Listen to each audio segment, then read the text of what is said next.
Magra-ride to Palengke lang tayo gamit ang ating Raider 150 Fi. Pupunta tayo dun sa may Cardona Public Market. Time check, 5:20 na ng hapon.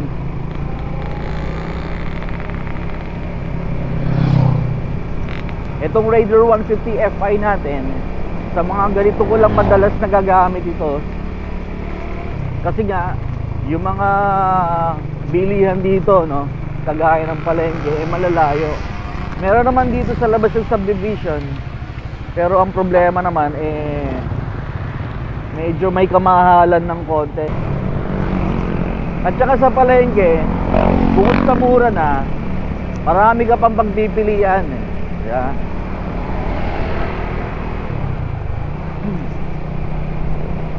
Andito tayo ngayon sa may diversion road. Actually, pababa ng Cardona, marami naman tayong pwedeng daanan. Pwede nga tayo doon kumanan dito eh. Ayan. Dito. Pero dediretso tayo. Ang ganda ng view no, sa unahan. Hindi ko lang alam kung malinaw na nakikita sa GoPro natin. Nakitang kita dito ang Marilac eh. Ayan, bundok na yan.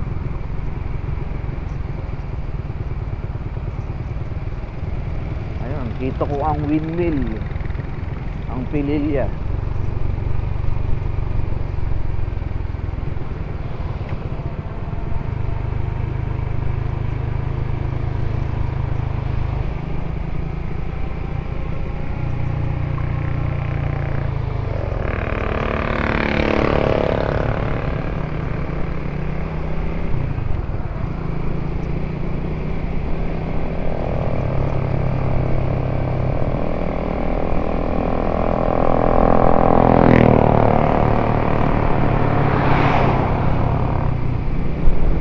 Dito naman sa kaliwa natin ang palayan.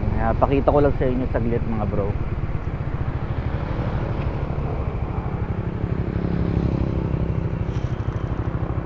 Yan.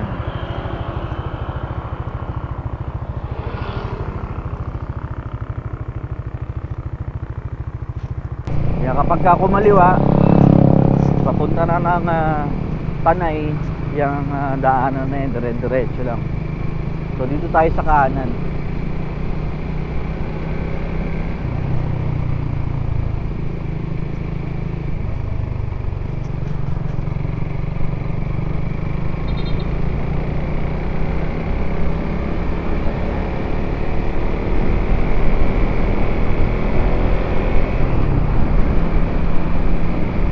Kapag ganitong oras dito, mararamdaman nyo na yung lamig ng hangin.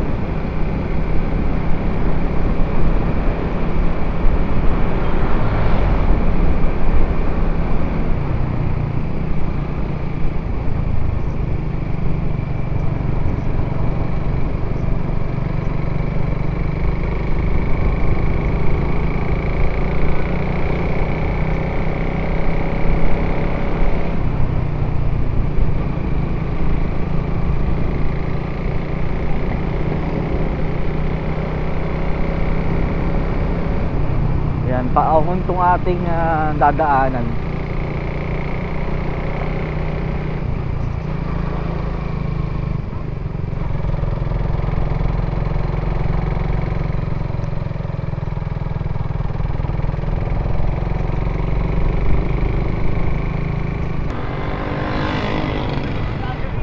Sa unahan natin, kita na yung Laguna Lake.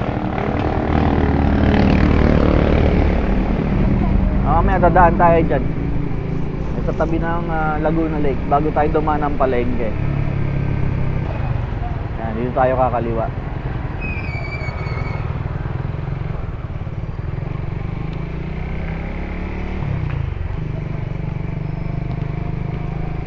Well, dito sa lugar na to, no, kapag hapon, ang dami ng tao nagja-jogging. Dito naman mga bata naglalaro sa playground. Katabi kasi ito ng mismong Laguna Lake. Ayan, kaya ang daming namamasyal dito kapag hapon na. Ayan, diba? Nagbabike. Ayan, may mga heart to heart talk. Ha? Heart to heart talk.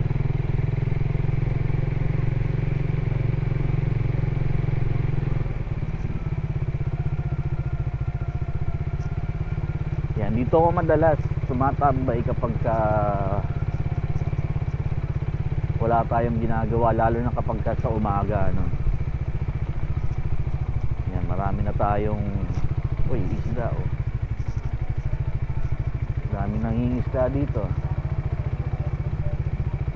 Yan, sulyapan lang natin to saglit.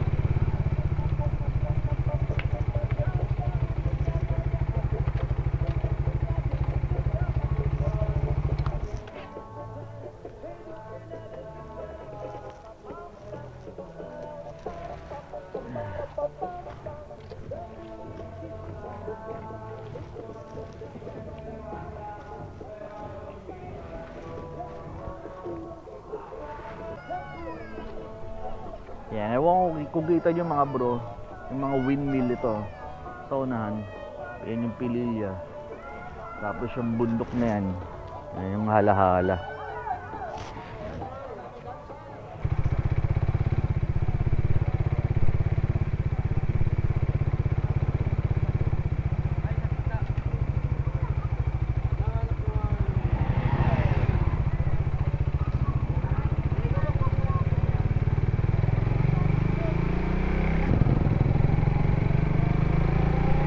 Ito na yung palengke mga bro.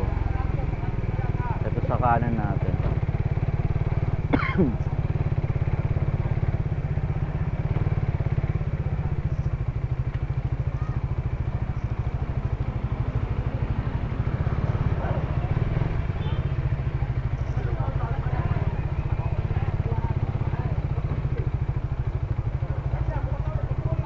Dito lang tayo mag-park.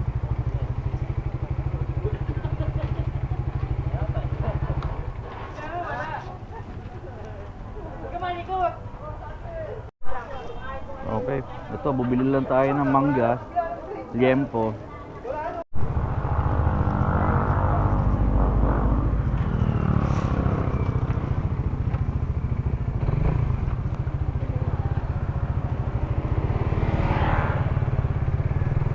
Okay mga bro, ito nakapamalengke na tayo.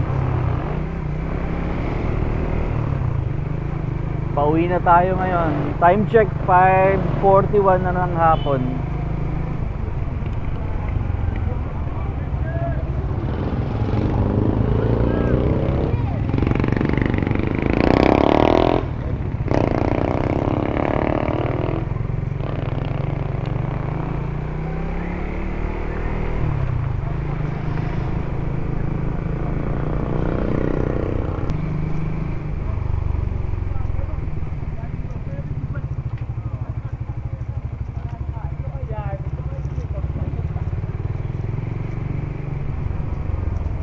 Yan, pwede tayo dito dumaan.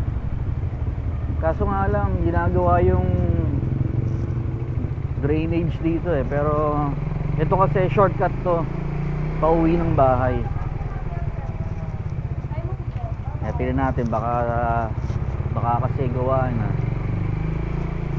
Yung huling punta ko kasi rito, ginagawa siya. Ayun, sa unahan, kita ng ginagawa pa rin.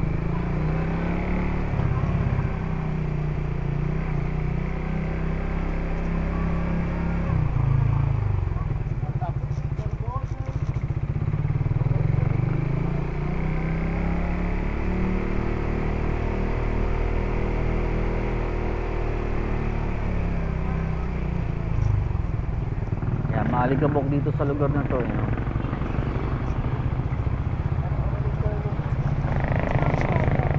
Yeah, diretso na natin, nandito na tayo eh.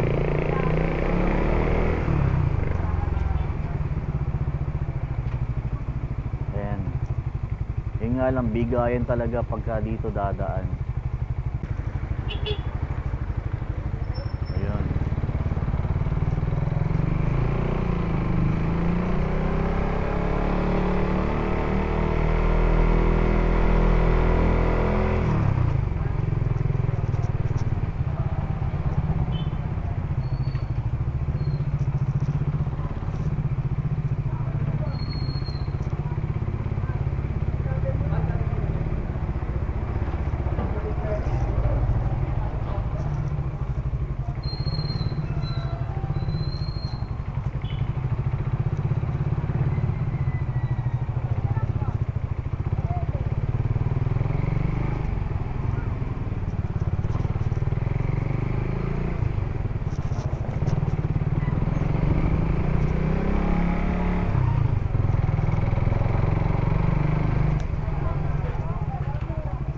kasi to palusong.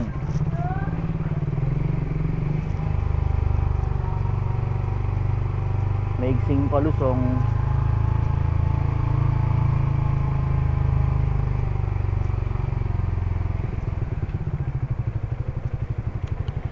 O diba, dahan-dahan lang kasi yung iba talaga dire-diretso yung biglang liko eh. Wala man lang pa signal.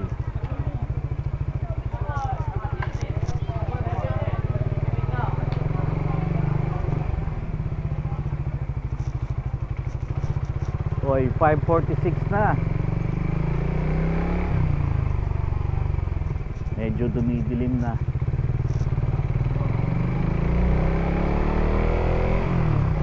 Okay, dito naman tayo sa Paahon.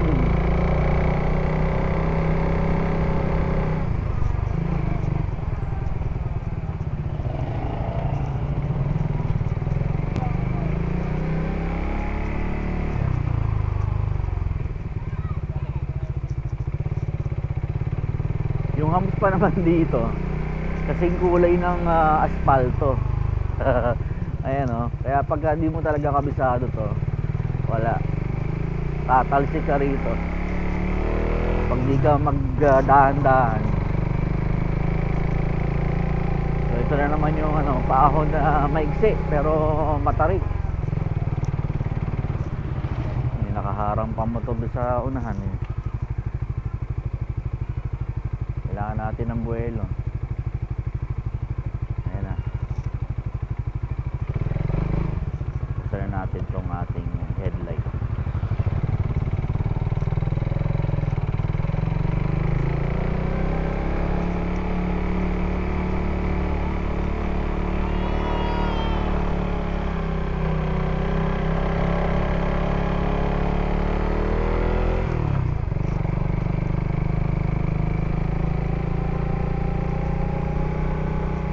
Kayang-kaya naman ng Raider FI natin yung mga ganyang akunan, no?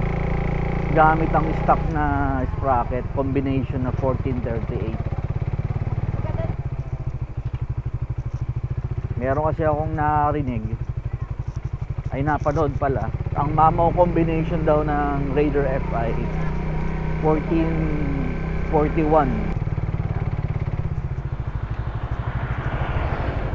Okay, andito na ulit tayo sa may diversion road. Ayan, dito tayo dumaan kanina. Yan.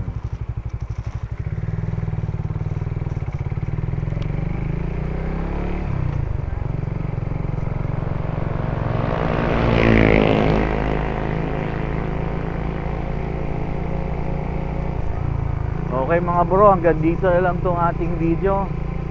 Maraming salamat sa inyo sa pagsama sa akin sa pamamalengke gamit ang ating Raider 150 FI. Hanggang sa muli, mag-iingat kayo. Paalam, Raider FI. Sulit.